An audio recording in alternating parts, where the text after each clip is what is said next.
Una alegría estar aquí, escuchar lo que el Señor está hablando a nuestras vidas, ser parte de esta conferencia. Antes de entrar en el mensaje, solamente quiero muy rápido compartir un texto que acaba de venir a mi mente mientras adorábamos al Señor. Cuando salió Israel de Egipto, Salmo 114, cuando salió Israel de Egipto, la casa de Jacob del pueblo extranjero, Judá vino a ser su santuario e Israel su señorío. El pueblo salió de Egipto, pero Dios salió con el pueblo. Es más, Dios puso su tienda en nuestro barrio. Él puso su tienda en medio de nosotros. Y dice, el mar lo vio. ¿A quién? ¿Al pueblo? No. Al Dios que vivía en el pueblo.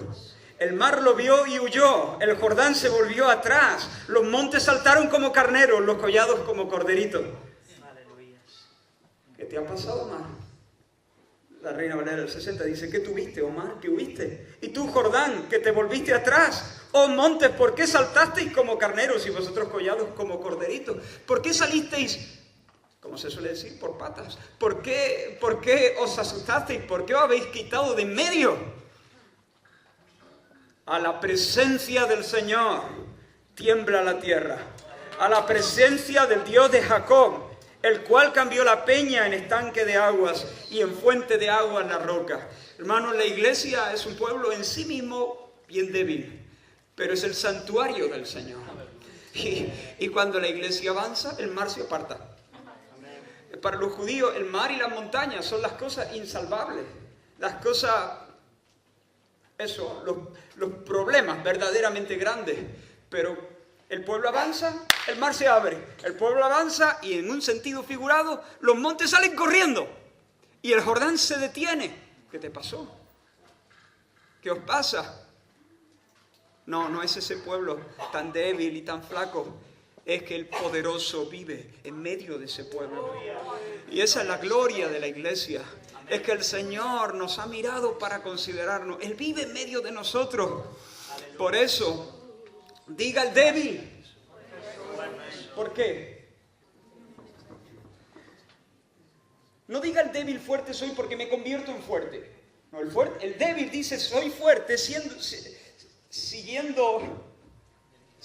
en debilidad. El débil en sí mismo sigue siendo siempre débil, pero puede decir fuerte soy porque el poderoso vive en nosotros.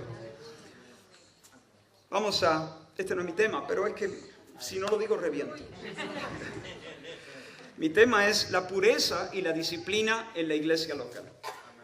Y realmente vamos a hablar de un tema importante, no tan fundamental, no tan importante como el que se habló por la mañana. Esa es la base. Sobre esta base entonces vamos a edificar el tema de esta tarde. Pero un hermano muy influyente, Al Mohler, ha llegado a decir, la negación de la disciplina en la iglesia es tal vez la falla más visible de la iglesia contemporánea. Y quiero encarar este tema a partir de un texto muy conocido y salvajemente contracultural. Salvajemente contracultural. Un pasaje que a nuestra generación le resulta tosco, antipático, un pasaje que la mayoría conoce, pero la mayoría prefiere ignorar.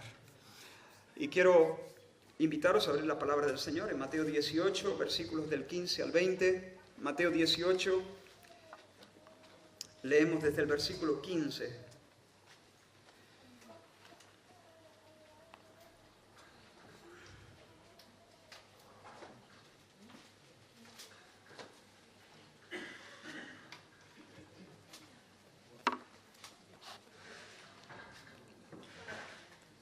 Quiero que oremos un momento antes de... Señor, estamos delante de tu palabra es verdad. Santifícanos, Señor, con tu palabra. Estamos, Señor, en tu presencia y te necesitamos. Yo te necesito para hablar, yo te necesito para entender. Mis hermanos te necesitan, Señor, para entender. Queremos adorarte en espíritu y en verdad mientras oímos tu palabra con mansedumbre y con fe. Por eso te pedimos, Señor, que tú actúes de manera poderosa y milagrosa en nuestra vida. Señor, paséate en medio de nosotros. Llévanos, Señor, al lugar donde tú puedas bendecirnos, Señor. Llévanos a un lugar de obediencia alegre y feliz. En el nombre de Jesús. Amén. Amén. Dice la palabra del Señor, Mateo 18, versículos del 15 al 20. Por tanto, si tu hermano peca contra ti, ve y repréndele estando tú y él solos. Si te oyere, has ganado a tu hermano. Mas si no te oyere, toma aún contigo a uno o dos, para que en boca de 2 o 3 testigos conste toda palabra. Si no los oyere a ellos, dilo a la iglesia. Y si no oyere a la iglesia, tenle por gentil y publicano. De cierto os digo que todo lo que atéis en la tierra será atado en el cielo, y todo lo que desatéis en la tierra será desatado en el cielo. Otra vez os digo que si 2 de vosotros se pusieren de acuerdo en la tierra acerca de cualquier cosa que pidieren, les será hecho por mi Padre que está en los cielos. Porque donde están 2 o 3 congregados en mi nombre, allí estoy yo en medio de ellos. Ahora, hermanos, esto es muy fuerte, pero muy fuerte. ¿De verdad el Señor nos demanda hacer lo que dice este texto? ¿De verdad el Señor quiere que nosotros podamos confrontar el pecado en la vida de alguien y si no llega a escucharnos, entonces que vengamos con 2 o 3 testigos y encaremos la situación en público, digamos? Y que si no nos escucha, entonces quiere que expongamos ese pecado delante de toda la congregación. ¿Pero esto qué es? Os pongo un ejemplo. Imaginaos, por un error administrativo, el hermano fulanito de tal lleva años cobrando una paga que no le corresponde. Resulta que por la ley de dependencia está recibiendo una paga por un hijo con necesidades especiales, pero resulta que el hijo murió hace un par de años. Y por un error administrativo la paga le ha seguido llegando. Y él, como necesita, entre comillas, el dinero, se calla y hasta ahora sigue cobrando. Y me entero. ¿De verdad el Señor quiere que yo vaya y lo confronte? Y le diga, hermano, ¿de verdad quiere el Señor que si no me hace caso yo me presente con otras personas delante de Él y lo encare? ¿Con qué derecho? ¿De verdad quiere que si el hermano no escucha, yo presente el caso a toda la iglesia, a toda la congregación? ¿Te imaginas una reunión así? ¿Tenemos derecho a hacerle eso a una persona que ha enterrado a su propio hijo hace 2 años?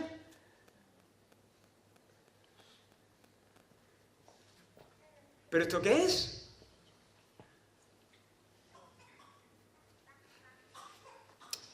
¿Quiénes somos nosotros para juzgar a los demás? ¿Es que acaso somos perfectos? ¿Nosotros no tenemos pecado?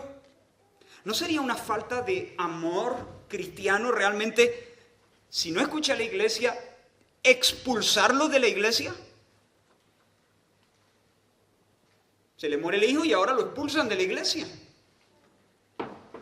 ¿Tenemos derecho a hacer esto?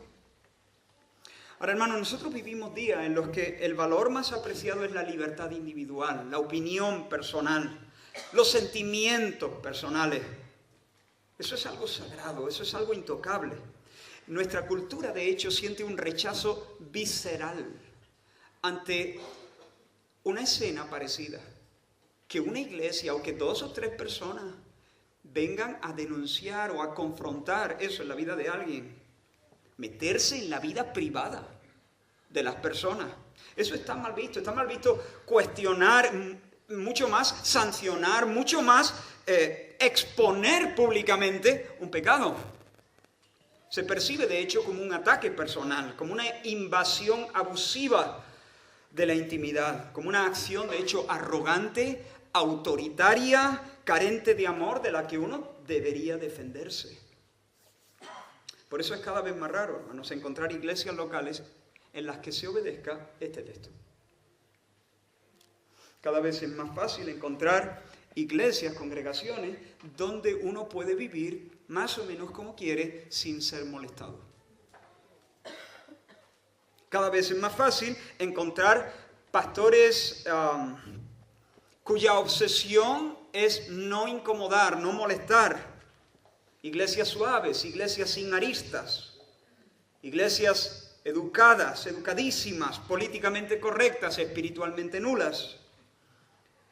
Pero hermanos, descuidar la enseñanza clara, sencilla en un sentido, de este texto es darle la bienvenida a la mezcla, a la decadencia y finalmente a la apostasía.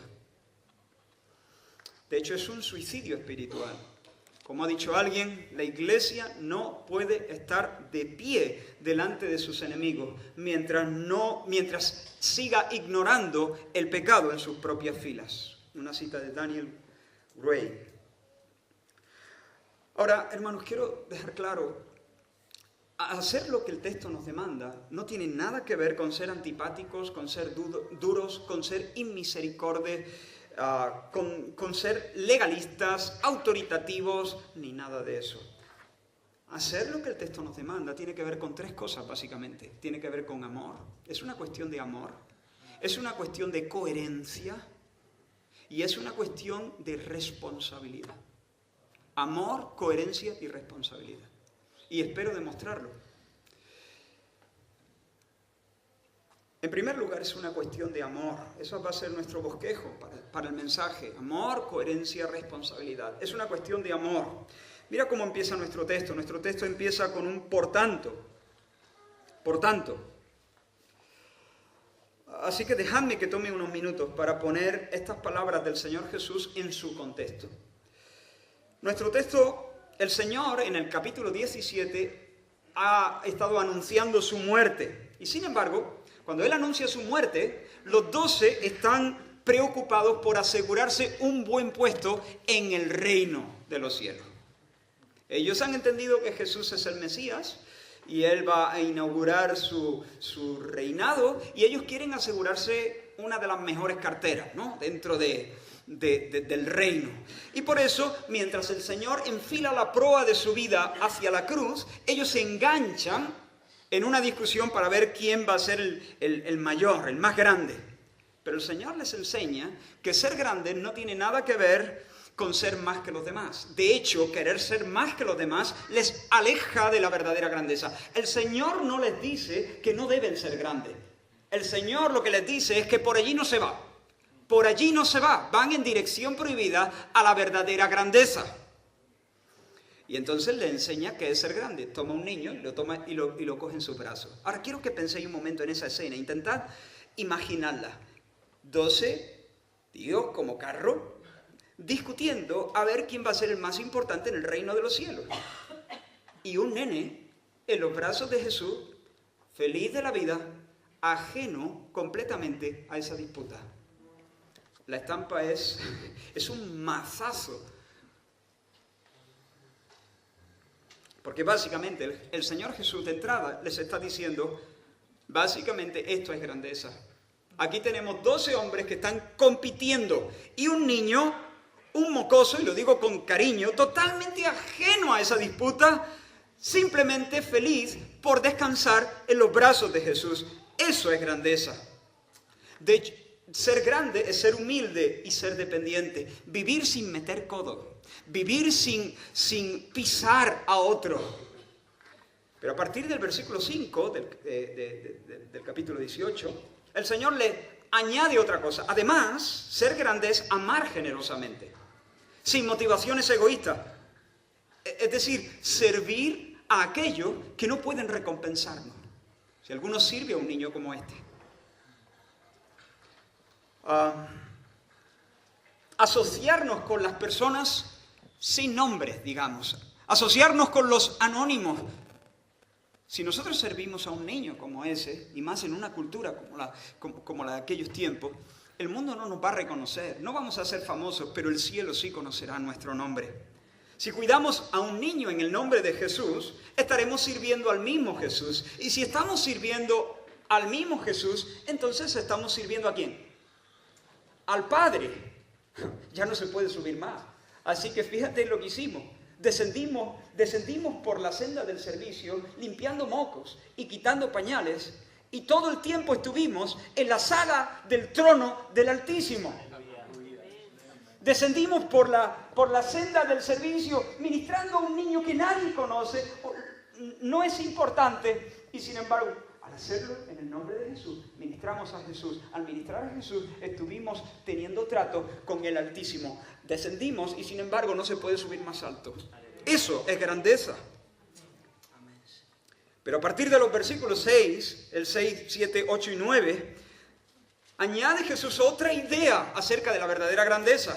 La grandeza implica estar tan preocupado por la salvación del otro que estemos dispuestos a vivir una vida de constante vigilancia a fin de no ser nunca jamás un tropiezo para los pequeños. Es decir, verdadera grandeza no es solamente servir de forma positiva a un niño anónimo.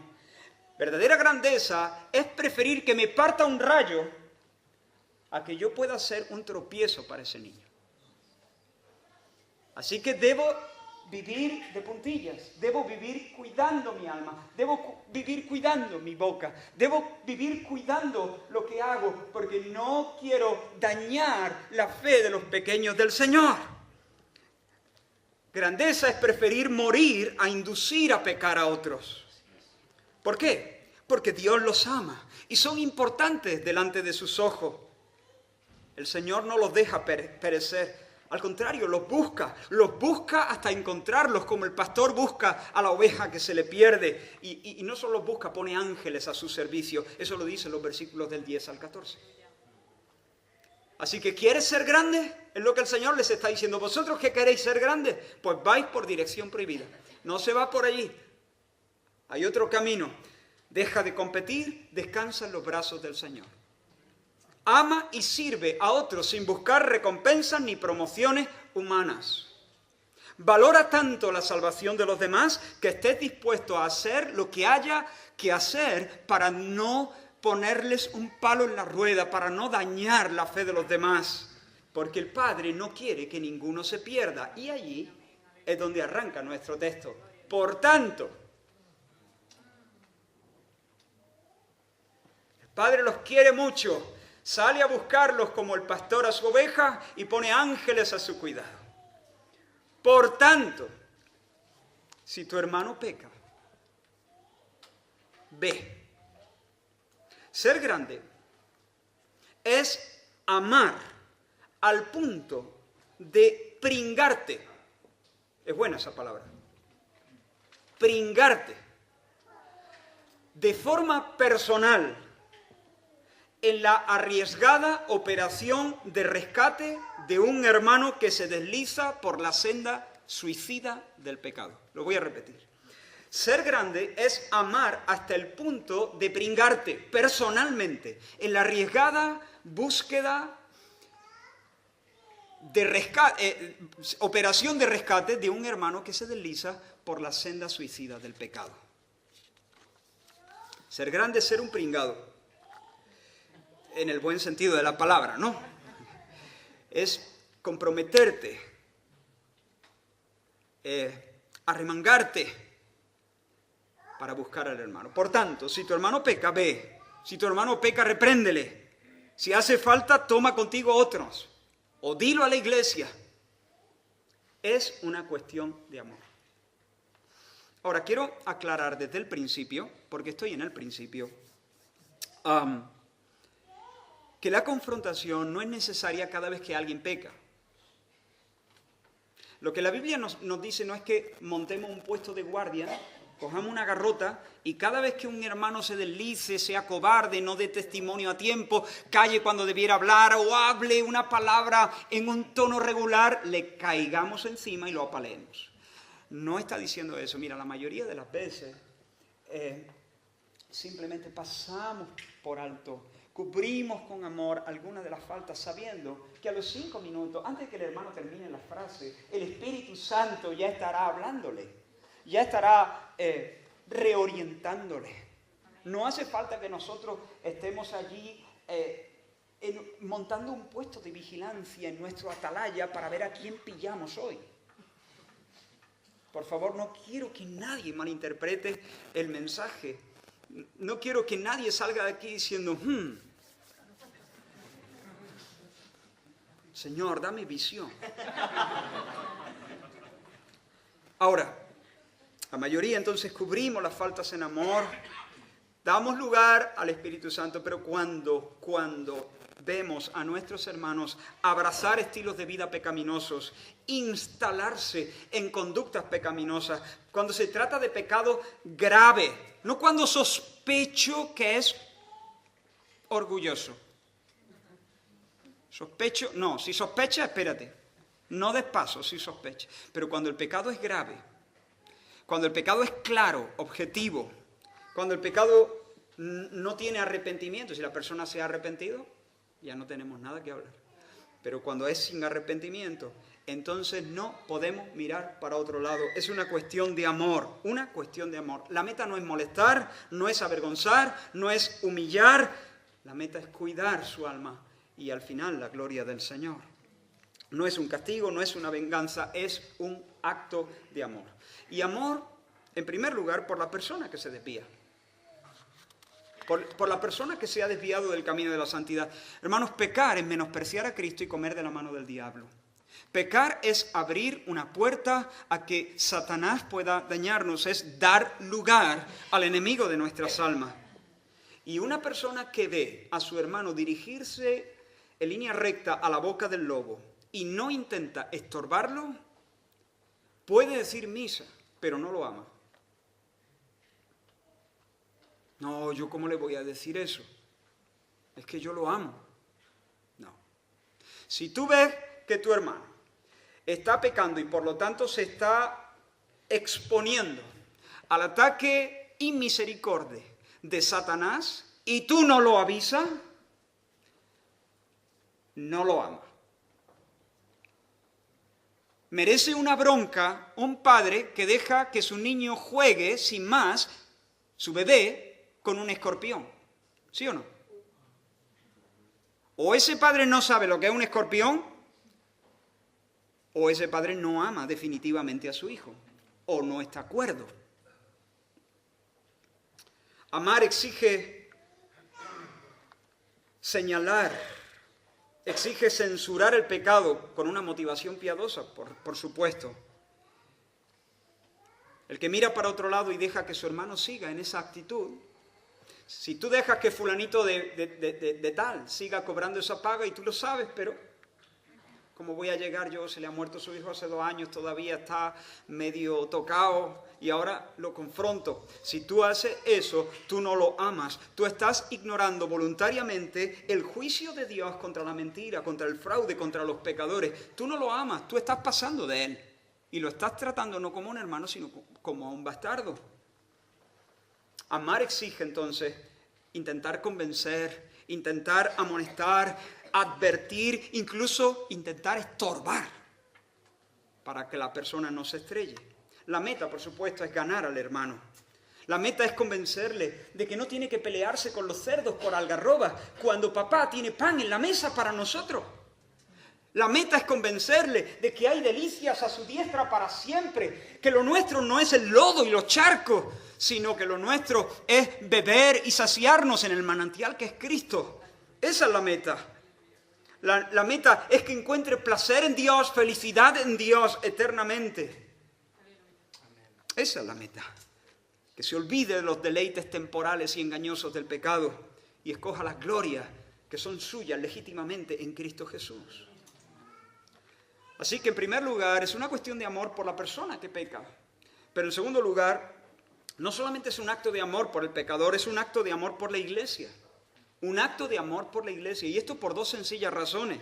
En primer lugar, porque sancionar el pecado, confrontar el pecado, protege a los que pudieran ser arrastrados por ese ejemplo, por esa mala influencia. Si no se hace nada por extirpar a tiempo un cáncer, ¿qué pasa? Se extiende. Hay metástasis. No, pero ¿cómo le voy a decir yo que tiene cáncer? Pobrecito, le voy a arruinar el día. ¿Qué pensaría de un médico que dice, bueno, pero es que lo tiene muy chico? Y si se lo digo, pues lo voy a poner triste, lo voy a preocupar. Entonces mejor no decirlo. Pero eso se va a extender. Eso va a acabar finalmente con su vida. Tú no puedes permitir que ya está afectado, pero puede estar mucho más afectado dentro de unos meses si tú no le has dicho nada. Mirad bien.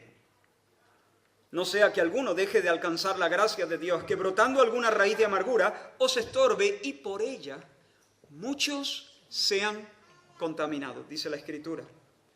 Si no se quita la fruta podrida del cesto, al final termina podriendo las demás. Si el pecado no se trata, cunde, nunca se queda estático, nunca se queda localizado, afecta a otros creyentes, especialmente o en primer lugar a los más débiles o inconstantes. ¿No sabéis que un poco de levadura, dice Pablo, cuando está hablando a los corintios, les escribe a los corintios acerca de una persona que está ahí en la comunidad, pero que está pecando de una manera muy grosera? Y vosotros estáis envanecidos, que el tal sea expulsado de la comunidad. ¿No sabéis que un poco de levadura termina afectando a la masa entera? Sí, en un primer momento la levadura es colocada en un sitio. Toda la masa está limpia, pero es cuestión de un rato. La levadura al final termina afectando a la masa entera.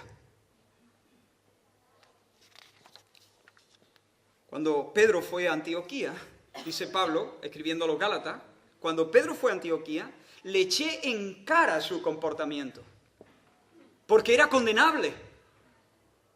Antes que llegaran algunos de parte de Jacobo, Pedro se juntaba con los gentiles y comía con ellos.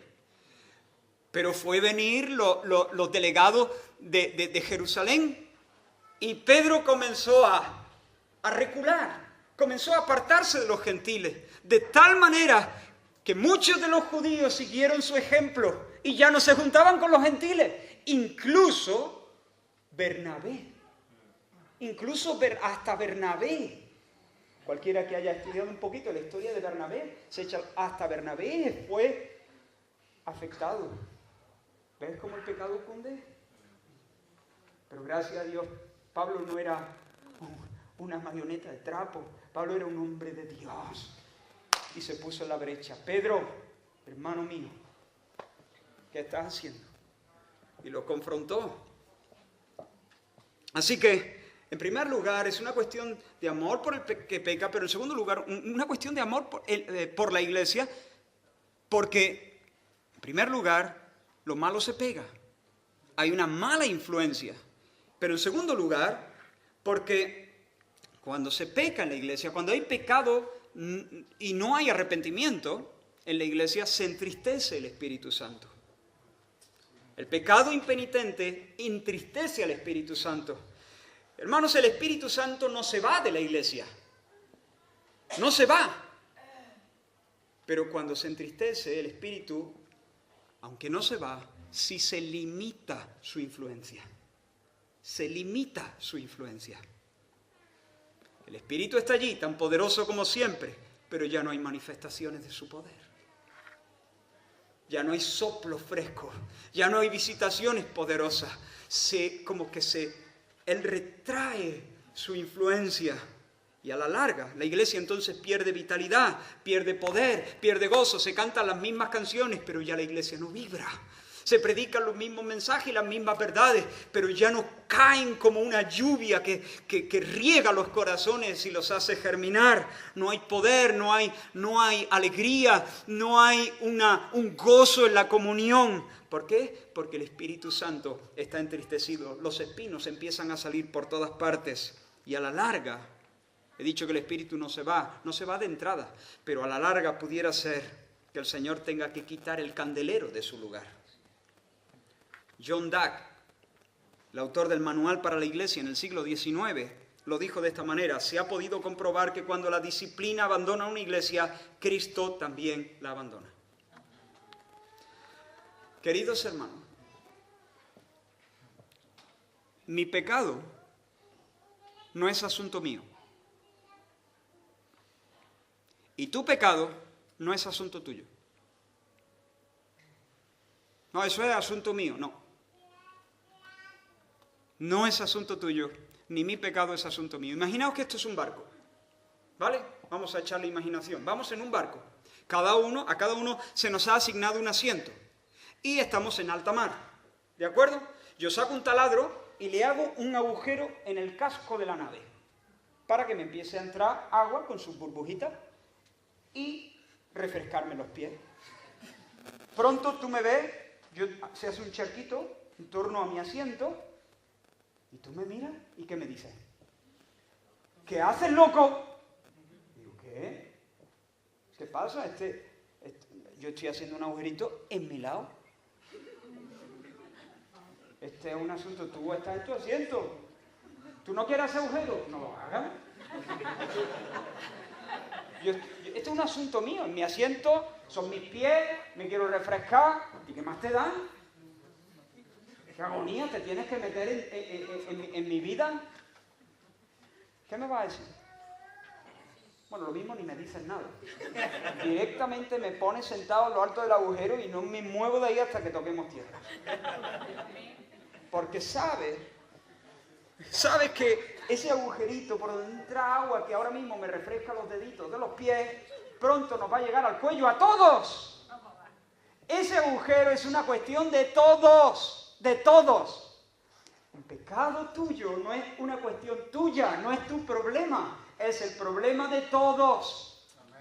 Así es. Mi pecado no es el problema mío, es el problema de todos. ¿Qué pasó al pueblo de Israel cuando salió a la conquista de Ai, una ciudad pequeña? Está chupado, dijo el pueblo de Israel.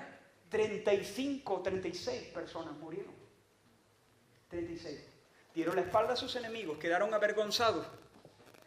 Y 36 bajas, 36 personas con sus familias, 36 bajas. Josué no daba crédito. ¿Qué ha pasado? Estamos viendo la gloria y el poder de Dios, estamos viendo el brazo del Señor a nuestro favor y de repente este revés, ¿qué ha pasado? El Señor le dijo, ¿qué hace? Hay pecado en Israel. Acán, miembro de la congregación, miembro de la iglesia en el desierto, había tomado un lingote de oro y un manto babilónico muy bueno y no sé qué más, 200 siclos de plata. Y los había escondido, en la conquista de Jericó había tomado eso y los había escondido en su tierra. Y Dios le dijo, hay pecado en el campamento. Y mientras eso esté ahí, Israel no podrá vencer a sus enemigos. Y uno podría decir, pero Señor, oye, cárgate acá, tírale una pedrada desde el cielo. Pero ¿por qué vamos a sufrir todo por esta persona? El Señor ve al pueblo como eso, como un pueblo. Mira al pueblo como un todo. Y si por el norte se abre una brecha en la muralla de la ciudad, también el sur va a sufrir. ¿O no? Ah, no, pero la brecha se ha abierto en el norte. Sí, pero el enemigo entra por allí, va de la ciudad entera. Por eso, hermano, confrontar el pecado es amar al pecador, pero confrontar el pecado es una cuestión de amor por la iglesia. Es una cuestión de amor y de lealtad por la iglesia. Lealtad por la iglesia. ¿Tú no amas a tus hermanos? Si sabes que hay anatema en medio del campamento y no lo confrontas.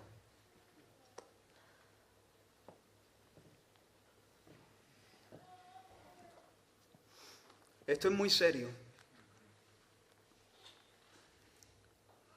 En tercer lugar, amor por los que no conocen al Señor. Amor por el mundo, por los incrédulos. ¿Cómo? Amor por los incrédulos también, por supuesto. Porque ¿qué es lo que necesitan los incrédulos? ¿Qué es lo que necesitan nuestros vecinos? El mundo necesita ver una iglesia que ofrezca un testimonio vivo del Evangelio. Nuestros vecinos necesitan comprobar que el Evangelio realmente salva, transforma, que no es una leyenda a la altura de los cuentos de hadas y unicornios. Mucha gente se piensa que el Evangelio, que nosotros somos una panda de friki, bueno, nos ha dado por esto, pues ya está. Si ellos se lo pasan bien y si a ellos les gusta, pues nada, adelante. Pero Pero cuando realmente empiezan a haber vidas transformadas, matrimonios restaurados, hijos obedientes, empiezan a decir, ahí va, este no es el cuento de hadas y unicornios. Y como tienen los mismos problemas, ellos necesitan, nuestros vecinos necesitan ver que el Salvador salva, que salva de verdad. Que el Evangelio es verdad, es un mensaje divino con el poder de salvar, de restaurar. Ellos necesitan verlo. No lo van a ver de una manera perfecta, pero tienen que verlo de una manera genuina y real. Por lo tanto, si yo permito que fulanito de tal siga cobrando la paga que no le pertenece, yo estoy mostrando una falsa idea del Evangelio. Estoy mostrándole un Evangelio de juguete, de cartón piedra. Estoy confirmando, estoy dándoles el derecho a pensar que nuestro mensaje es ruido, como tanto ruido hay en la sociedad. Estoy confirmándoles en su incredulidad. Estoy dándoles la oportunidad de que maldigan el camino del Señor. Por lo tanto, si amo al mundo, si tengo pasión por las almas, tengo que buscar la pureza de la iglesia.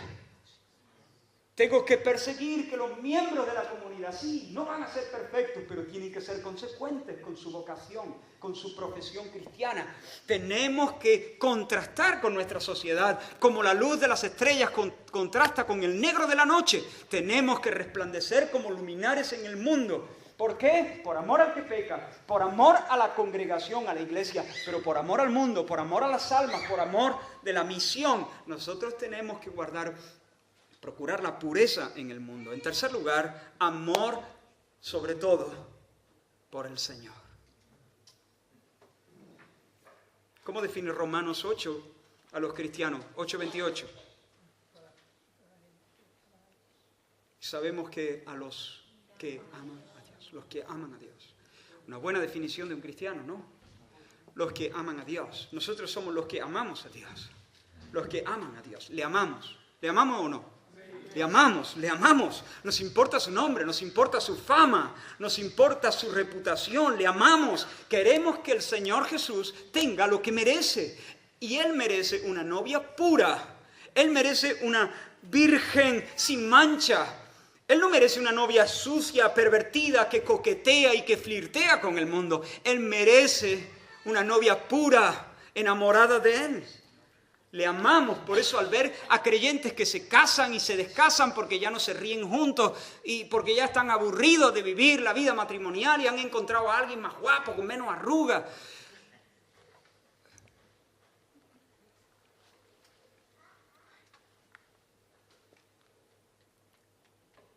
Entonces gritamos con dolor. No le podemos hacer esto al Señor. No le podemos hacer esto al Señor. No, pero es que mi felicidad, no, tu felicidad. El Señor, le amamos a Él.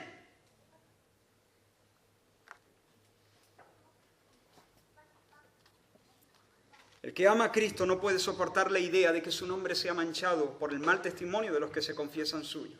Si yo veo a alguien instalado en la herejía, o maltratando a su cónyuge, o viviendo en fornicación, aunque la sociedad lo llame pareja de hecho, fornicación, según la Biblia, o mintiendo para cobrar una paga que no le pertenece, entonces debo actuar, debo ir, debo confrontar, debo hacer lo que sea necesario. ¿Por qué? ¿Quiero fastidiarle? No. ¿Quiero avergonzarle? No. ¿Es una venganza? No. Amo al Señor.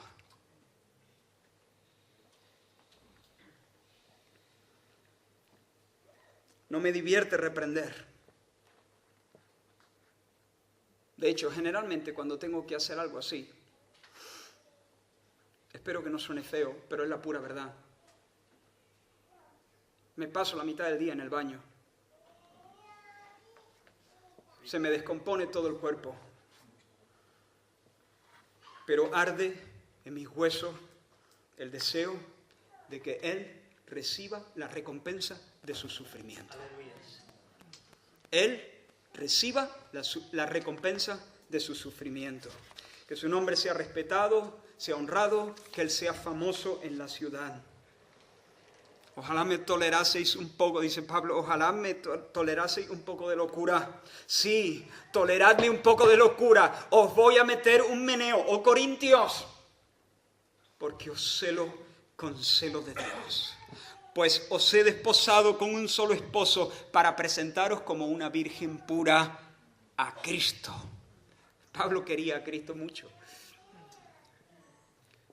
Y si tenía que meterle un meneo a la iglesia, quería a Cristo y a los que son de Cristo. Pero él tenía una obsesión, que Cristo tenga lo que merece, una novia bien dispuesta.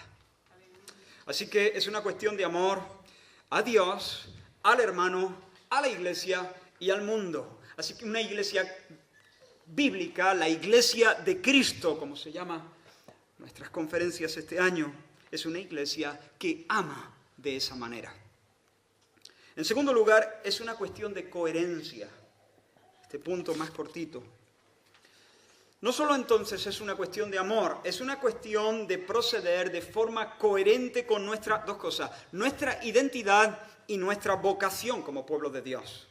Como Pedro ha señalado esta mañana, la iglesia no es una agrupación de personas que comparten intereses comunes, que se juntan por iniciativa propia.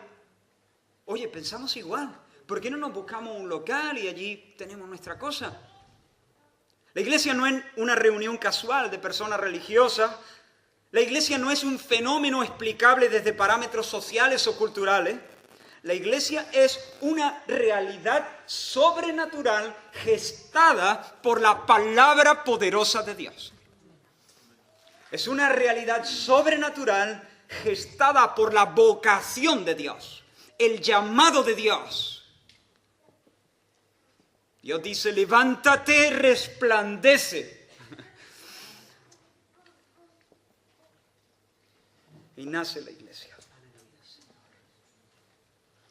La iglesia, entonces, es una compañía de personas llamadas, convocadas por Dios a salir del sistema anticristo que la Biblia llama mundo, para vivir como adoradores consagrados. Eso es lo que significa, eso es lo que implica el término eclesía. Afuera.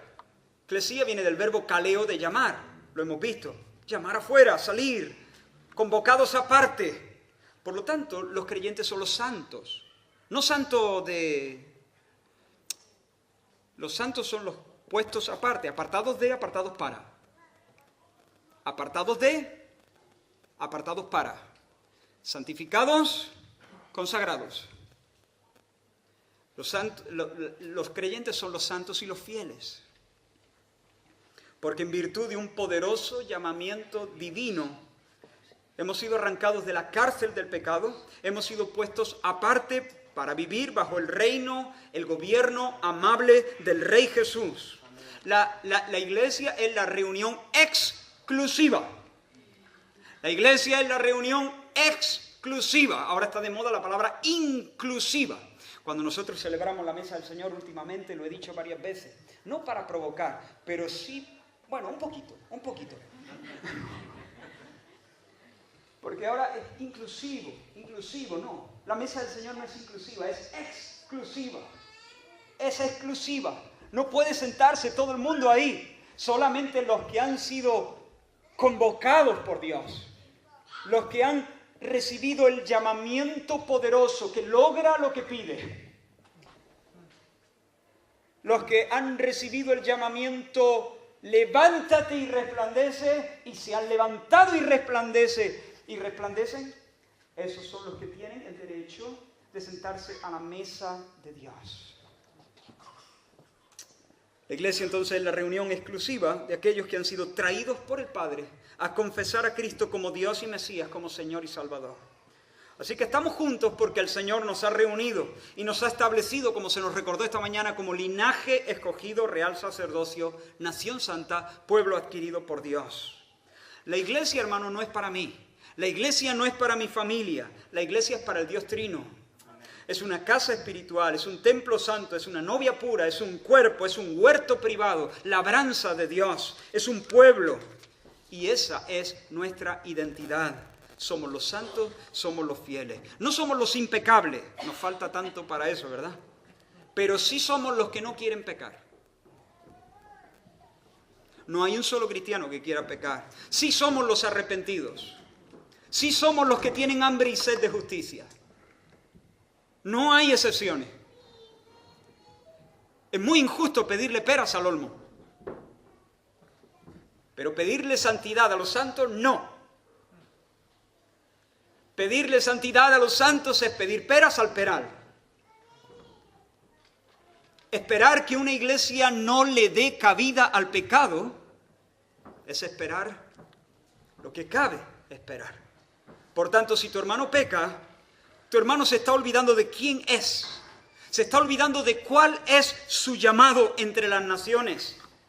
Y si la iglesia barre el pecado debajo de la alfombra, entonces niega su identidad y está menospreciando su altísima vocación. La iglesia de Cristo es una iglesia que ama y la iglesia de Cristo es una iglesia que es coherente con su identidad y su profesión cristiana. ¿Estáis conmigo hasta aquí? En tercer lugar, es una cuestión de responsabilidad. Es una cuestión de amor. Es una cuestión de coherencia y es una cuestión de responsabilidad. Alguien puede decir, vale, Israel, pero vale, está bien. Somos un pueblo apartado por Dios que debe vivir en pureza. Pero aún así, todavía no ha respondido a la pregunta que lanzaste. ¿Quiénes somos nosotros para someter a una persona a un proceso semejante? Algunos dirían a una cacería similar. ¿Tenemos derecho de hacer algo así? ¿No es algo que deberíamos dejar que Dios hiciera? ¿Acaso somos nosotros el Espíritu Santo que tenemos que ir confrontando y convenciendo a las personas? Hermanos, nosotros no tendríamos ningún derecho de proceder así si el Señor no nos hubiera mandado a hacerlo. Porque la autoridad no reside en ningún hombre. La autoridad no reside en ningún concilio, en ningún consejo, en ningún equipo pastoral, en ninguna denominación. La autoridad solamente reside en nuestra cabeza, que es Cristo. Solo Él tiene la autoridad sobre la iglesia. El fundamento de toda acción disciplinaria es la autoridad de Jesús. El Padre, Dios Padre, ha delegado a Jesucristo toda la autoridad en el cielo y en la tierra. Toda autoridad me es dada. Jesús tiene todos los derechos. Pero en asuntos de disciplina, y en otros asuntos también, pero en asuntos de disciplina, Jesús ahora, quien tiene todos los derechos, delega autoridad en la iglesia local. Jesús ha delegado su autoridad en la comunidad local de creyentes. Por lo tanto, la función de la iglesia es ejecutar la orden del Señor. ¿Se entiende eso? La iglesia no tiene prerrogativa para establecer normas que el Señor no ha establecido. La iglesia local no tiene prerrogativa para determinar mandamientos vinculantes que el Señor no ha establecido. ¿Qué te digo yo? Aquí todos deben votar a tal partido. ¿Eso qué? ¿Eso quién lo ha dicho? Eso no lo ha dicho Jesús. Por lo tanto, una iglesia no tiene ningún derecho a establecer normas vinculantes para sus miembros digamos que obliguen la conciencia fuera del marco establecido por Jesús mediante la enseñanza apostólica registrada en las Escrituras. Pero la iglesia sí tiene derecho, y no solamente derecho, sí tiene la obligación de exigir a sus miembros que se sujeten a lo que el Señor Jesús ha establecido. No tenemos derecho para sacarnos normas y mandamientos de la manga, pero sí tenemos derecho y obligación de exigir de todos los que se confiesan de Cristo que guarden las palabras de Jesús, el Rey. Estamos ante un encargo del Señor. Se trata de un imperativo, no es una sugerencia. O confrontamos o desobedecemos. Tú mismo. O confrontas o desobedeces. No hay más alternativa. Por tanto, confrontar el pecado no es solamente una cuestión de amor y de coherencia, es también una cuestión de responsabilidad. Hermanos, la Iglesia no solamente es una comunidad santa, apartada del mundo, apartada para Dios, sino que la Iglesia es una institución divina. Y aquí patinamos, porque nosotros hemos reaccionado, en buena medida y con razón, a la Iglesia Católica, que ha hecho tanto énfasis en este aspecto institucional. Pero a veces nuestra reacción ha llegado demasiado lejos. Y hemos enfatizado únicamente en el aspecto orgánico de la Iglesia. Pero claro que la Iglesia tiene aspectos orgánicos. La comunión, el amor unos para con otros, el servicio, el estar juntos, la pertenencia mutua. Pero no solamente en la Iglesia hay relaciones orgánicas. La Iglesia funciona como una institución. Lo mismo que mi matrimonio. En mi matrimonio, Damaris y yo tenemos relaciones orgánicas.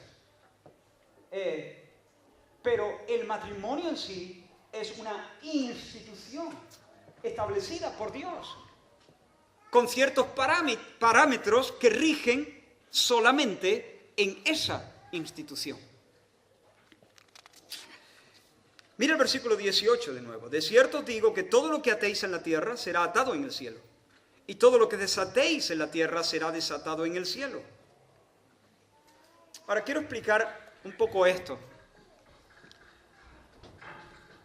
Pedro apuntó algo, una idea, pero lo dejó colgando porque él sabía que yo iba a hacer un énfasis aquí. Espero no perderos ahora. Tal vez estemos un poco cansados, pero si estás, pues intenta conectarte de nuevo. Dios es la máxima autoridad en el universo, ¿sí o no? Bien.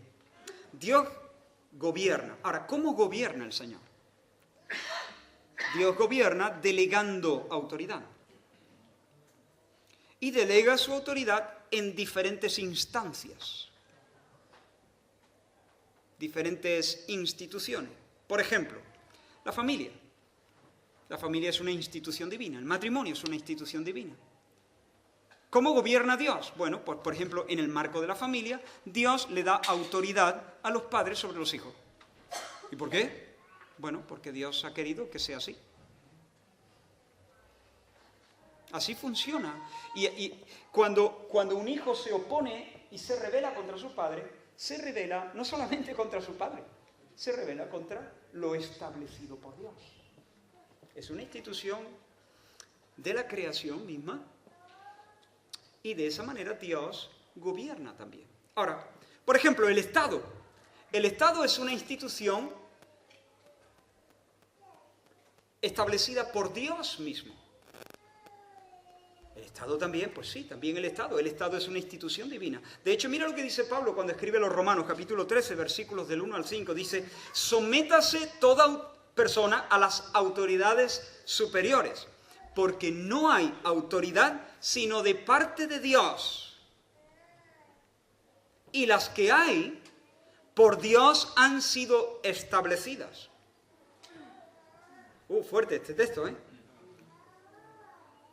De modo que quien se opone a la autoridad, a lo establecido por Dios resiste. ¿Quién ha establecido eso? Dios. A lo establecido por Dios resiste. Y los que resisten acarrean condenación para sí mismos. Porque los magistrados no están para infundir temor al que hace el bien, sino al malo. ¿Quieres pues no temer la autoridad? Haz lo bueno. Haz lo bueno y tendrás alabanza de ella. Porque, presta atención, está hablando de la autoridad, porque es servidor de Dios para tu bien. Pero si haces lo malo, teme, porque no en vano lleva la espada, porque es servidor de Dios. ¿Por qué lleva la espada el Estado? Porque es servidor de Dios. ¿Quién le ha puesto la espada en la mano del Estado? Dios. Dios le da una autoridad. Vengador para castigar al que hace lo malo. Por lo cual, y mira cómo termina esta cita, por lo cual es necesario estarles sujetos, no solamente por razón del castigo, no solo porque llevan una espada, sino también por causa de la conciencia. ¿Por qué? Porque Dios los puso. Y si yo resisto la autoridad que Dios mismo pone, entonces resisto a lo establecido por Dios. Y por lo tanto resisto a Dios mismo. Estoy teniendo problemas con el mismo Dios. Ahora, en base a la Biblia, nosotros podemos decir que en el ámbito de nuestra ciudadanía en la tierra, en este caso el Reino de España, la máxima autoridad es el Estado español. ¿Sí o no? Es constituido en nuestro caso por una monarquía parlamentaria que funge con una autoridad legítima dada por Dios. Otra cosa es cómo usan algunos gobernantes esa autoridad. Eso es otro asunto. Dios les pedirá cuentas. Lo mismo que otro asunto es cómo algunos padres usan su autoridad. ¿Tienen autoridad? Sí. ¿Es legítima? Sí. ¿No? ¿Les tocó una tómbola? No. Se la dio Dios. Otra cosa es cómo la ejercen. Y Dios nos pedirá cuenta a cada padre de cómo hemos usado nuestra autoridad. Los pastores, los gobernantes, la autoridad viene de Dios. Otra cosa es cómo se use y Dios pondrá finalmente a cada uno en su lugar. Pero entonces, vuelvo al ejemplo. Como ciudadano español, estoy sujeto a las leyes del Estado español, bajo cuya cobertura disfruto de ciertos privilegios y de ciertas obligaciones. Por ejemplo, yo tengo derecho a moverme por todo el territorio español. Esta mañana salgo a las 7 y poco de mi casa, cojo el coche y me planto en Granada. Nadie me puede decir qué hace, dónde va. Yo puedo hacerlo como ciudadano español. Nosotros estamos aquí reunidos. Tenemos el derecho de hacerlo. Hombre, a menos que le peguemos fuego a, yo qué sé, a una cabra aquí en medio, no sé. Y hagamos un rito raro, ¿no? Entonces vendría la policía. Pero si no nos salimos de lo establecido por la ley, nosotros tenemos derecho a hacer esto. También tenemos obligaciones. Podemos asociarnos con otros, etcétera, etcétera. Tenemos la responsabilidad, por ejemplo, de contribuir con nuestros impuestos para el mantenimiento de la sociedad, del orden que nos hemos dado. Ahora, yo soy español de nacimiento, cordobés, de la cabeza a los pies. Nadie puede negarme esa realidad. Nací en el territorio español, soy español de nacimiento, padres españoles, todo. Sin embargo, imaginaos que yo estando en el extranjero, en un país distante, pierdo mi documentación. ¿Qué tengo que hacer? A la embajada. ¿Por qué? Yo me puedo poner en medio de una plaza y decir, señores, que yo soy español. Que te lo puede decir mi padre y mi madre. Yo soy español de nacimiento, pero yo no tengo el derecho, no tengo la capacidad de ponerme en medio de las naciones y decir que soy español. Tengo que ir efectivamente a la embajada, que a lo mejor está en la acera de enfrente. Cruzo la acera, o sea, cruzo la calle, subo los 2 escalones y estoy en España. No importa que esté en el sitio más distante de la nación. Aquello es embajada española y por lo tanto es territorio español. Bajo la cobertura del Estado español, bajo la bandera española, y allí entonces yo me presento y pido que por favor me expidan un nuevo documento que me dé la posibilidad de identificarme o de presentarme delante de las naciones como verdadero ciudadano español. ¿Me hace español la embajada? No, la embajada no puede hacer a nadie español. Pero solo bajo la autoridad del Estado puedo caminar documentado. Solo bajo la autoridad del Estado, representado por esa embajada, yo puedo ser reconocido como español delante de las naciones. Bien, eso como ciudadano español. Pero ahora, como ciudadano del reino de los cielos, ¿a quién le ha delegado Dios esa autoridad?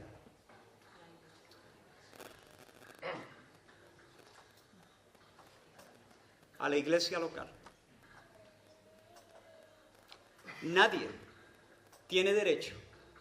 Nosotros somos hijos de Dios por el nuevo nacimiento. Ninguna iglesia local nos puede hacer hijos de Dios. El soplo del Espíritu Santo nos hace hijos de Dios. La vocación divina que nos infunde la vida divina nos hace hijos de Dios. Pero nadie, ningún hijo de Dios tiene el derecho de ponerse en medio de las naciones, en medio del mundo y autoproclamarse hijo de Dios.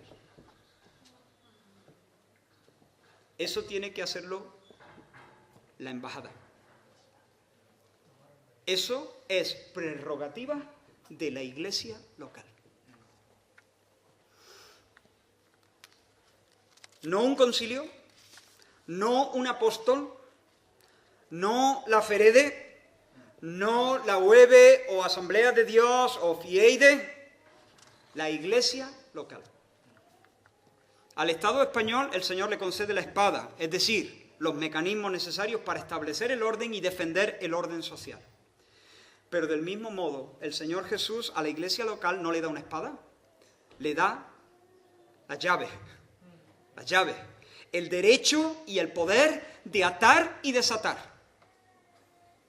Ahora, ¿qué significa atar y desatar? Voy a tomar unos minutos más. Espero no estar abusando de vosotros. ¿Qué significa atar y desatar? Bueno, estas eran expresiones que los oyentes de Jesús entendían muy bien. Para nosotros resultan raros, sobre todo cuando se mezcla con una llave, porque uno dice llave, se abre o se cierra, pero atar y desatar con llave, no sé, no me cuadra todo esto, ¿no? Pero atar y desatar eran expresiones que usaban los rabinos cuando tomaban decisiones respecto a la aplicación de una ley en particular. Tomaban a alguien, evaluaban su conducta, la miraban en relación a la ley y entonces ellos emitían un veredicto. Usaban estos términos en un sentido judicial, por así decirlo. Si la persona estaba todavía bajo culpa porque no estaba conformándose a esa ley, entonces ataban y lo ponían bajo la obligación de sujetarse a esa ley, a ese mandamiento, a ese requerimiento. Si ellos consideraban que su conducta efectivamente se ajustaba al mandamiento y esa persona era libre de culpa, entonces desataban. ¿Se entiende? Ahora, atar entonces es poner bajo obligación, desatar es declarar libre, en un sentido. Así se usaba en aquel entonces. Ahora, hay otro pasaje que hemos leído esta mañana, que de hecho sirvió como la base para la exposición de Pedro, donde Jesús usa la misma expresión. Y quiero leerlo y explicar algo de esto. Él les dijo, Jesús les dice a los discípulos, ¿y vosotros? ¿Quién decís que soy? Y entonces respondió Simón Pedro, tú eres el Cristo, el Hijo del Dios viviente. ¿Quién decís que soy? Tú eres el Mesías, el Rey esperado, el profeta esperado, el sacerdote esperado. Tú eres el Dios verdadero de Dios verdadero, el Hijo de Dios. Tú eres Mesías y el Hijo de Dios. Entonces Jesús, mira lo que hace. Evalúa su confesión. Toma la llave. Desata. Y ahora mira cómo lo va a hacer. Bienaventurado eres, Pedro. Esto no te lo ha revelado ningún hombre, te lo ha dicho mi Padre, te lo ha enseñado el Espíritu de Dios. Yo te digo que tú eres Pedro, y sobre esta roca edificaré mi iglesia, y las puertas del Hades no prevalecerán contra ella. De alguna manera Jesús, como representante del cielo, aquí Jesús está haciendo la embajada. La embajada es Jesús, aquí. De repente Jesús evalúa.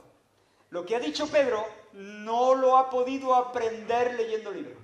No lo ha podido aprender en base a sus propias intuiciones y sus propios razonamientos. Si Pedro ha hablado de esa manera, si él tiene esa luz, es porque el Padre ha hecho una obra de gracia. Hay evidencia de una vocación sobrenatural de parte de Dios. Y Jesús le dice, te digo, tú eres. Desato, te declaro ciudadano del reino de los cielos, por así decirlo. Y ahora mira lo que va a pasar. Mira lo que va a pasar. y a ti te daré las llaves. Lo que yo acabo de hacer contigo, tú y el resto. Está hablando a Pedro en representación de todos. Porque de hecho en el pasaje que yo leí al principio, Mateo 16, habla de las llaves, pero ya no está hablando de Pedro. Está hablando de todos. O sea que las llaves no es solamente para Pedro. Las llaves es para la iglesia, los santos de Dios, la congregación local, la iglesia local. A ti te daré las llaves del reino de los cielos. Y todo lo que atares en la tierra será atado en los cielos. Muchos han pensado que este versículo tiene que ver con atar demonios. No tiene nada que ver. Los demonios existen. Hay una batalla intensa, espiritual. El Señor a veces nos exige confrontar las potencias de maldad de diferentes formas, en diferentes momentos, en el curso de la misión. Pero este pasaje no está hablando de demonios ni de guerra espiritual. Bueno, siempre hay batalla espiritual, pero este pasaje está hablando de hacer una declaración oficial, legítima, en representación del cielo, al evaluar la confesión del confesante y al confesante de la confesión. A Dios, Dios al Estado le da una espada, pero a su iglesia, a la iglesia local, le da las llaves del reino. Y con esas llaves del reino, entonces ellos pueden atar o desatar. Con estas palabras el Señor está autorizando a la iglesia local para colocarse delante de alguien que está confesando, preguntarle qué es lo que confiesa, evaluar su confesión, evaluar su conducta y emitir un veredicto. A ver, ¿tú eres creyente? Sí, bien. ¿En qué crees? Yo soy muy creyente en la Virgen de Fátima. Yo todos los días le rezo unos cuantos Padre Nuestro, pero no es la Virgen de Fátima, sí, pero yo le rezo Padre Nuestro también. Bien, entonces evalúo su confesión y ato. ¿Se entiende? Cuando digo evalúo estoy hablando en singular, pero en realidad yo no tengo autoridad para atar y desatar. Porque esa no es una autoridad que el Señor le da a una persona, aunque esa persona sea pastor. Esa es una autoridad que se le da a la iglesia local. Yo no tengo autoridad como pastor para admitir o expulsar miembros. Esa es una autoridad que tiene la iglesia local. Y la iglesia local tiene que ejercer esa autoridad. Yo puedo dirigir el proceso en un sentido, pero como iglesia local... Mira, la iglesia local reunida, aunque sean 3 personas, tiene una autoridad 1000 veces mayor que la autoridad, incluso, que pudieran tener la suma de las autoridades de sus miembros. Cuando la iglesia se reúne como familia de Dios, como congregación del Señor, tiene una autoridad institucional. Yo no tengo una autoridad institucional, pero la iglesia sí. Entonces me confiesas que tú crees en la Virgen de Fátima. Ato. No puedo darte la diestra de compañerismo, porque tu confesión no se ajusta a la verdad bíblica, no es el evangelio eso. Ahora tú me dices, yo creo en Jesucristo. Siguiente pregunta, ¿qué crees de Jesucristo? No, yo creo que Jesucristo es el Hijo de Dios, verdadero hombre. Se encarnó y vino a vivir una vida perfecta en representación de su pueblo. Y luego tomó el lugar, nuestro lugar, en la cruz del Calvario. Murió por nuestros pecados. Fue sepultado y resucitó al tercer día. Y ahora es Señor de todas las cosas, reina a la diestra de la majestad en las alturas. Él es el Cordero de Dios que quita el pecado del mundo. Bienaventurado eres. Qué emoción me da escuchar estas palabras, porque esa confesión tú has sido enseñado por Dios. Dame la mano, hermano, y te bautizo ya. Y luego te sientas a la mesa del Señor y te come el pan y el vino conmigo. Desato. Desatamos. ¿Se entiende?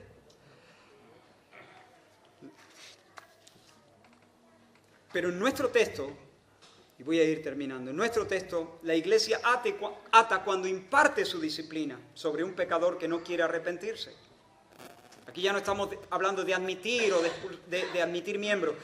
Y desata cuando perdona y restaura a la comunión plena a un santo arrepentido. Hermanos, la iglesia entonces no solamente tiene la responsabilidad de confrontar el pecado, tiene la autoridad para hacerlo. Y de hecho el Señor asegura que una iglesia, por más pequeña que sea, 2 o 3, cuando movidos por una sencilla obediencia al Señor, tiene que confrontar y juzgar el pecado, pueden contar con su presencia santa y con su poder. Si 2 de vosotros se pusieren de acuerdo en la tierra acerca de cualquier cosa que pidieren, les será hecho por mi Padre que está en los cielos. Porque donde están 2 o 3 congregados en mi nombre, allí estoy yo en medio de ellos. Esa es la realidad que Pablo tenía en mente cuando escribe a los Corintios en su primera carta, capítulo 5, y trata este problema de ese hombre en la congregación que estaba teniendo relaciones sexuales con la esposa de su padre. Y él dice, en el nombre de nuestro Señor Jesucristo. Mira los términos del apóstol. Yo estoy seguro que estas palabras de Jesús eran las que presidían la mente de Pablo. En el nombre de nuestro Señor Jesucristo, reunidos vosotros y mi espíritu con el poder de nuestro Señor Jesucristo. Allí estoy yo en medio de ellos. Bien, hermanos, reunidos vosotros. Yo no estoy allí, pero en espíritu estoy allí. Estoy respaldando todo aquello, vosotros y yo, en el nombre del Señor, con el poder del Señor, con la autoridad, el tal sea entregado a Satanás. Bueno, esta es una expresión que quiere decir sea expulsado de la iglesia. Nadie piense que era un rito, un conjuro que hacían para entregárselo a Satanás. No, no. Simplemente Satanás es el príncipe de este mundo. La iglesia es el santuario de Dios, la casa del Señor. Entonces, expulsar de la iglesia a alguien es entregarlo al territorio de Satanás. Entregarlo a Satanás. Expulsarlo de la iglesia. Hermanos, espero haber demostrado hasta aquí que hacer lo que el Señor nos demanda, en el texto que hemos leído al principio, no tiene nada que ver con ser antipáticos, duros, legalistas, sin misericordia o autoritarios. Se trata de amar a Dios, amar al pecador, amar a la iglesia, amar al mundo. Se trata de vivir de acuerdo a nuestra vocación y nuestra identidad como nación santa, apartada para Dios. Se trata de cumplir con nuestro rol institucional como una embajada del cielo sobre la tierra. Y termino haciendo un llamado a las iglesias, especialmente la iglesia aquí en Granada, pero cada iglesia local representada bajo este techo. Si tu hermano peca,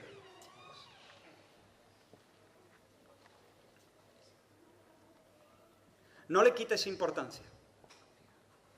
Bueno, nadie es perfecto, no le quites importancia, la tiene. Pero nadie es perfecto, ¿no?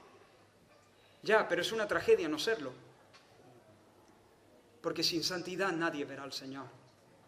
Si tu hermano peca, no lo ignores. No digas, ese no es mi problema, es tu problema. Si tu hermano peca, no diga, bueno, pero este texto dice contra ti. Si tu hermano peca contra ti, y ese pecado no ha sido contra mí. Bueno, en primer lugar hay versiones, muchas de las versiones no dicen contra ti. Pero bueno, aunque sea así, yo admito esta versión tal cual, contra ti. Si nosotros miramos en el amplio contexto del Nuevo Testamento, por ejemplo, Pablo nos anima a amonestar a los ociosos, aunque no sea un pecado directo contra mí. Si tu hermano peca, atento ahora, no murmures contra él. No pongas su pecado en el tablón de anuncios de la iglesia. No te juntes con otros para chismear. Sé celoso de su nombre. Hermanos, vivimos en una sociedad asquerosamente chismosa, en la que es casi un deporte nacional criticar a otros. Debemos arrepentirnos. Debemos ayudarnos amablemente a no ser criticones y chismosos. Es decir, hermano, si tú ves que yo estoy, de repente me dejo llevar y me pongo a chismear, ayúdame, avísame. Dile, hermano, yo no soy el cubo de la basura. Bueno, o dime algo más amable, pero dime algo, deténme. Porque a veces lo hacemos sin darnos cuenta, ¿es verdad? ¿Te ha pasado que de repente sin darte cuenta casi, y luego has dicho, pero espera. Si tu hermano peca, no alimentes resentimientos ni críticas amargas. Es muy fácil ver el pecado de otro y como no te atreves a confrontarlo, empezar a darle vueltas y vueltas a su pecado. Mira lo que dice Levítico 19. No alimentes odios secretos contra tu hermano, sino reprende con franqueza a tu prójimo para que no sufran las consecuencias de su pecado. Si tu hermano peca, no corras a los pastores de la iglesia. Porque aquí Jesús no dice, si tu hermano peca, ve al pastor. ¿Dice eso? Pero eso es lo que la gente hace. Hermano, por favor, si tu hermano peca, ve tú. Ve tú. Si no te escucha y consideras que tiene la suficiente gravedad, consideras que ahora sí los pastores deberían entrar, vale. Pero ve tú primero. Si tu hermano peca, no te cruces de brazos. Bueno, ya cambiará, algún día se enmendará, ya se dará cuenta. No, hermano. Si tu hermano peca, entonces ¿qué? Ve. Pero hombre, eso es muy arriesgado. Sí, lo es. Es muy arriesgado. Sobre todo en una iglesia que no está acostumbrada. No tenemos deberíamos fomentar una cultura donde hacemos natural esto. Que podamos llamarnos la atención unos a otros en amor, con paciencia, con cariño, de buena manera. Pero tenemos que reconocer que esa no es nuestra cultura. Nos sentimos atacados cuando alguien nos da un toque de atención o nos reprende. Y muchas amistades se pueden perder. Pero es que si se enfada y si se molesta, se puede enfadar, claro, sí, se puede enfadar. ¿Es arriesgado? Sí, es arriesgado. Pero ¿cuál es la opción? ¿Desobedecer al Señor? Decimos, no, Señor, tú no entiendes esta situación. Ahora, ve tú solo. Cuantas menos personas, mejor. Si hay algo que aprendemos de este texto es que cuantas menos personas, mejor. Cuantas menos personas, mejor. Si pueden ser dos. Si hay que decirlo a la iglesia, hay que decirlo a la iglesia. Pero siempre en su momento. Segunda cosa, sé amable. Restaurarle con espíritu de mansedumbre, considerándote a ti mismo. Si conoces la gracia, no vas a acercarte para machacar al que cae. No te vas a acercar para herir, sino para curar. No te vas a acercar con aires de superioridad, porque tú vas a saber íntimamente que si tú no estás en la posición de Él, es porque el Señor te ha hecho el favor de sostenerte a ti. En tercer lugar, amonesta con la palabra de Dios. No te acerques. Si tu hermano peca, no te acerques para imponer tus criterios. Asegúrate que tú le puedes decir a tu hermano, así dice el Señor. Convence, reprende, advierte, anima, suplica, pero no en base a tu cultura, no en base a tus preferencias, no en base a las tradiciones de tus padres, no en base a la palabra de Dios. Por lo tanto, tenemos una responsabilidad grande de conocer la palabra de Dios. Si la persona se arrepiente, has ganado a tu hermano. Caso cerrado. Has honrado al Señor, le has hecho un favor a la comunidad, has bendecido a tu hermano, bendices al mundo, nadie más tiene que enterarse. Caso cerrado. Si tu hermano te oye, pero si no, el siguiente paso, ve con otros. Otros te pueden ayudar a clarificar los hechos. A lo mejor el que estás equivocado eres tú. No sería la primera vez que al entrar testigo uno se diera cuenta que uno había confundido o exagerado la cuestión. O que estaba aconsejando en base a su cultura y no a la Biblia.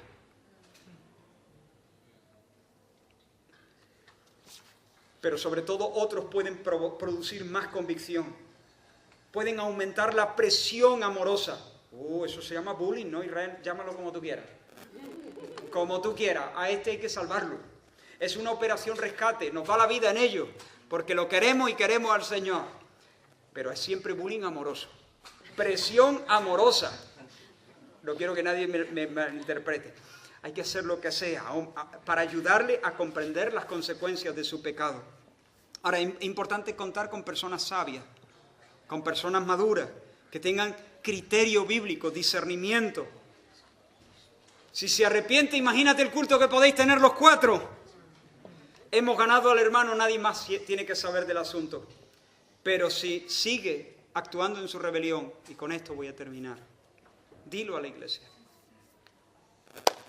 Este paso es bien doloroso. Pero el Señor nos enseña que llegados a este punto es necesario. Si la persona no quiere arrepentirse, fíjate que el tema no es lo grande que sea su pecado. El pecado ya queda en segundo lugar en un sentido. El punto que nos lleva a hacer esto es su impenitencia, su rebeldía. no quiere arrepentirse. Entonces hay que involucrar a la congregación. Nosotros, muchos de vosotros seguramente, habéis visto este tipo de cosas cuando ya a la congregación lo que se le informaba es que el hermano había sido expulsado o que lo íbamos a expulsar. Pero fíjate lo que aquí dice el texto, si no oyere a la congregación. O sea que la congregación tiene que hablar con el hermano. Así que a la congregación no se le dice ya cuando la decisión está tomada. A la congregación se le involucra para que participe en el pressing. Y entonces los que lo conocen le mandan un correo, le invitan a un desayuno, le hacen un regalo para que puedan reunirse, lo persiguen, lo cogen del pecho. Lo que haga falta, si no oye a la congregación. Cuando digo lo coge del pecho es una figura, O sea, que quiero transmitir intensidad, no violencia. A ver si alguno se lo va a tomar literalmente y vamos a tener problemas. Si no oye a la iglesia, que ha advertido con amor, con lágrimas, con paciencia, esto no pasa, esto no vas tú por la mañana, luego al mediodía te presentas con 3, por la tarde la iglesia lo sabe y por la noche está expulsado. Esto no va así. Hay que medir si es un pecado muy escandaloso, muy grave, muy infame, muy grosero, incluso a la vista de los incrédulos, y es una cosa que la comunidad entera está al tanto, entonces hay que actuar deprisa. No se puede esperar meses, pero a veces, en otros casos, se puede esperar meses.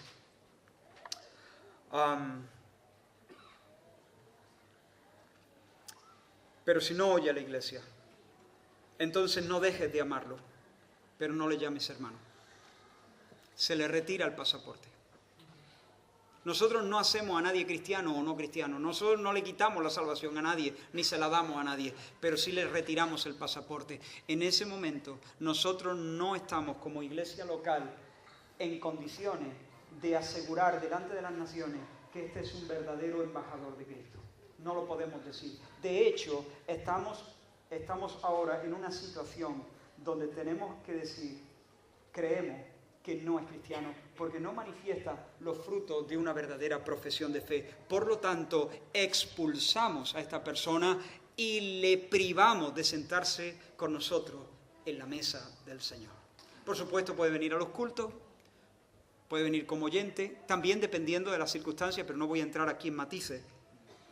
Hermanos, la iglesia está formada por pecadores arrepentidos, pero no puede estarlo por pecadores que no quieren arrepentirse. Nosotros le damos la bienvenida a todos los que desesperan de sí mismos, a aquellos que están hartos de pecar, a los peores los invitamos a venir, a sentarse, a escuchar por fin buenas noticias, a aquellos que se han arruinado a sí mismos entregándose a sus vicios, a sus mentiras, les pedimos que se acerquen, les anunciamos esperanza, un nuevo comienzo, sin importar cuán bajo hayan caído y cuán vergonzosas hayan sido sus acciones.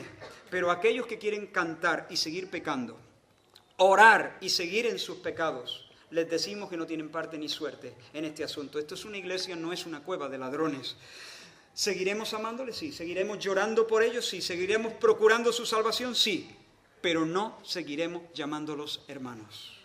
Una iglesia bíblica es una iglesia en la que sus miembros aman de tal manera a Dios y a los demás que están dispuestos a velar y combatir el pecado en sus propios corazones y comprometerse personalmente en la arriesgada operación de rescate de un hermano que se desliza por la senda suicida del pecado. Es una iglesia que, entendiendo su identidad y su vocación, persigue la pureza, resiste el pecado y, haciendo uso de su autoridad, admite o expulsa y confronta el pecado en los demás. Así que, pueblo del Señor, os llamo al amor, al amor. Os llamo al amor. Os llamo a confiar en Dios. Si hacemos esto se nos puede ir la mitad de la iglesia, porque si yo confronto a tal, este tiene un montón de familia, va a juntarse con toda su familia, nos vamos a quedar en 2 días con la mitad de la iglesia, no vamos a poder hacer frente a los ministerios. Confía, confía. Vamos a confiar en la palabra del Señor. Él sabe. Él sabe, vamos a confiar en Él, vamos a confiar en Él. Os llamo entonces a la confianza y a la obediencia. Termino con un ejemplo. dos que están hablando. Vi una caricatura, vi un dibujito y me llamó la atención, lo copié tal cual. Juan y Miguel están hablando, dos muñequitos, ¿no? Y Juan le dice a Miguel, Miguel, quiero que sepas que si ves algo en mi vida que está mal, tienes mi permiso para decírmelo. Si ves algo que está mal, tienes mi permiso para decírmelo. Respuesta de Miguel, hermano, no necesito tu permiso para hacer eso. El día que te uniste a esta iglesia, te sometiste al cuidado de toda la iglesia. Así que si veo que estás en pecado, es mi responsabilidad hacértelo saber. Te quiero mucho, hermano. No te voy a dejar volverte loco y estrellarte. Me comprometo contigo. Te lo voy a decir. Si no me escuchas, te lo voy a decir más serio. Si no me escuchas, te voy a perseguir. Hasta que me digas, no me vuelvas a hablar. Pero hasta que tú no me cortes el paso de manera definitiva, voy a perseguirte como un pitbull a su hueso. Vamos a orar.